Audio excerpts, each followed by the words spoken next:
Hi, I'm Reverend Mark Fowler. I'm the Chief Executive Officer of the Tanenbaum Center for Interreligious Understanding.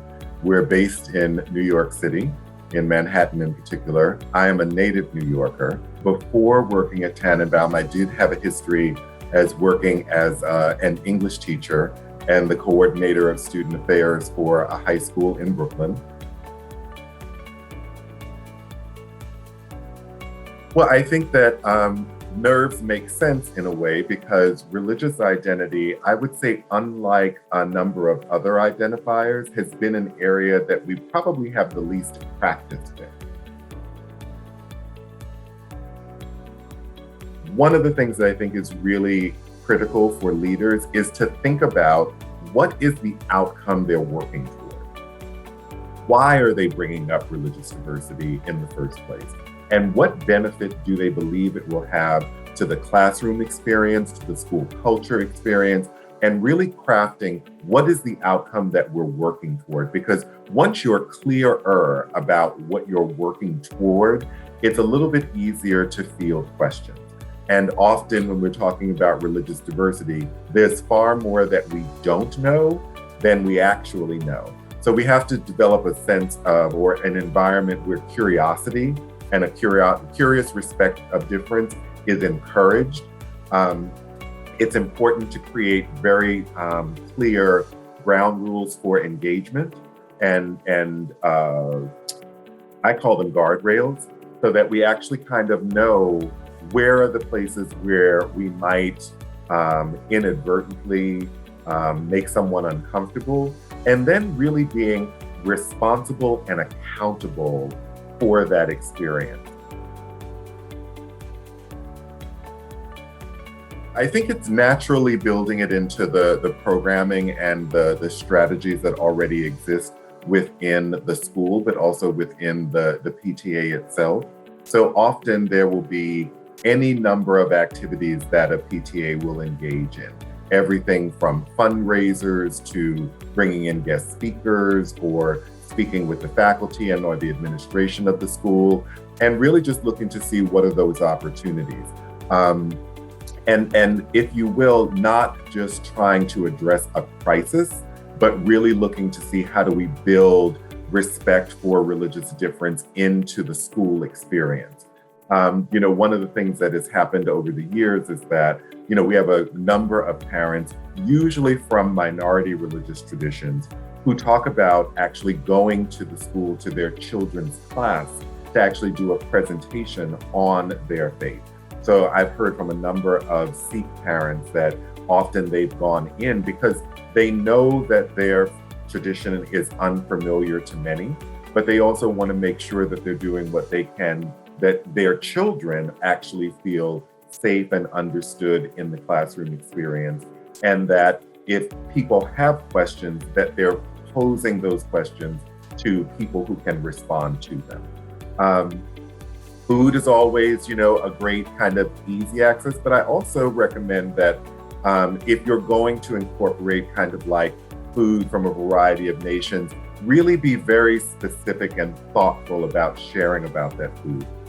One of the things that can sometimes happen is that we can end up inadvertently stereotyping groups of people and their food by not being very specific, maybe with a little information card, one about the ingredients, but also what's the cultural history of this meal? How is it shared for that individual as an example, not as the whole truth of anything?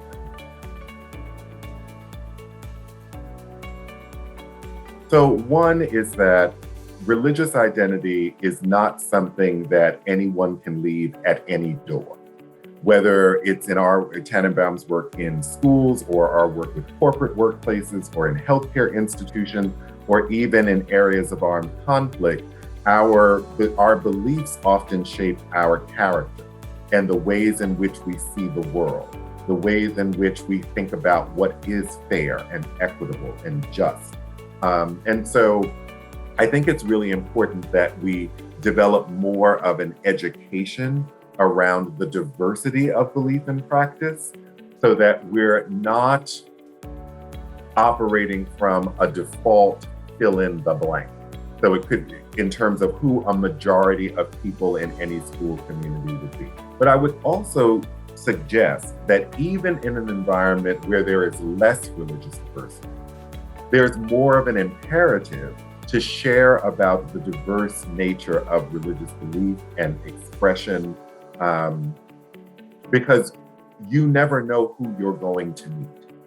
And when I think about some of the Common Core guidelines and the social and emotional learning outcomes, I remember several years ago being contacted by a university. And they wanted to engage with us because in feedback from their alumni were reporting that as they entered the world of work, as they entered graduate programs, they were meeting people from a variety of backgrounds, from a variety of religious backgrounds. They felt ill prepared to actually engage with their colleagues, and they felt that they were often offending people and not meaning to.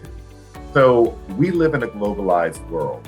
When we're preparing young people for the world that they're going to operate in, it will be even more globalized than it is today.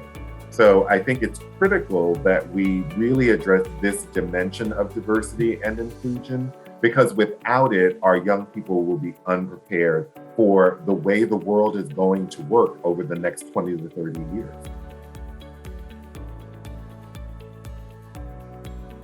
We always want to challenge the idea of we've always done it this way. And maybe just kind of dig in a little deeper to, well, why have we always done it this way? And who did we always do it this way for? Who were the beneficiaries? So I think that that's one thing. I think it's important to recognize certainly in the United States, that there is something called default Christianity, which we want to be aware of. And specifically, we're usually talking about default Protestantism.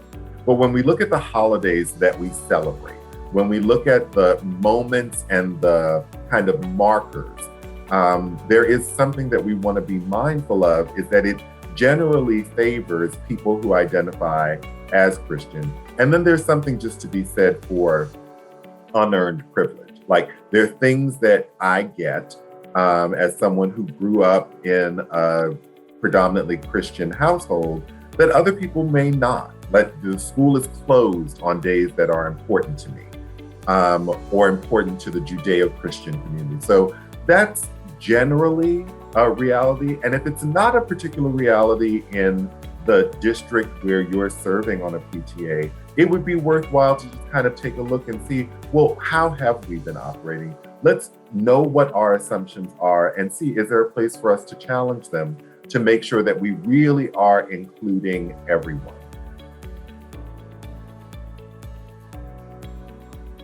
So I think one of the things that can be very important for both the PTA as well as the school is to make sure that you review the policies and the practices and the guidelines that are set by your local area as well as your state Board of Education. I doubt very seriously that there's any state Department of Education or even city or county Department of Education that allows for or encourages discrimination or disparate treatment of anyone based on any one of their identifiers. So I think it's really important that people know and understand what are the policies that we're operating, or what are the laws that we're operating under. Sometimes people confuse practice for policy. And again, going back to the idea, well, we've always done it this way. Well, you may have always been breaking the law and nobody knew or nobody said anything. So I think that that's really an important thing to just kind of see what grounding are.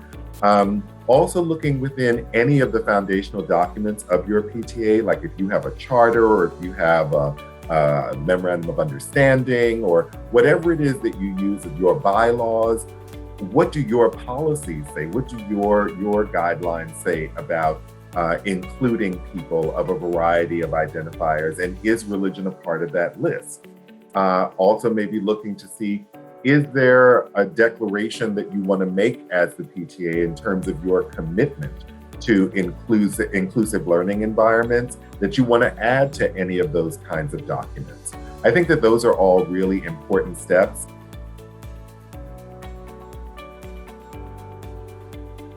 So I think that, the guidance or the last thing that I might suggest to parents and leaders within parent organizations is that we do have a responsibility and an accountability for the ways in which we talk about religious diversity and the context that we create for young people.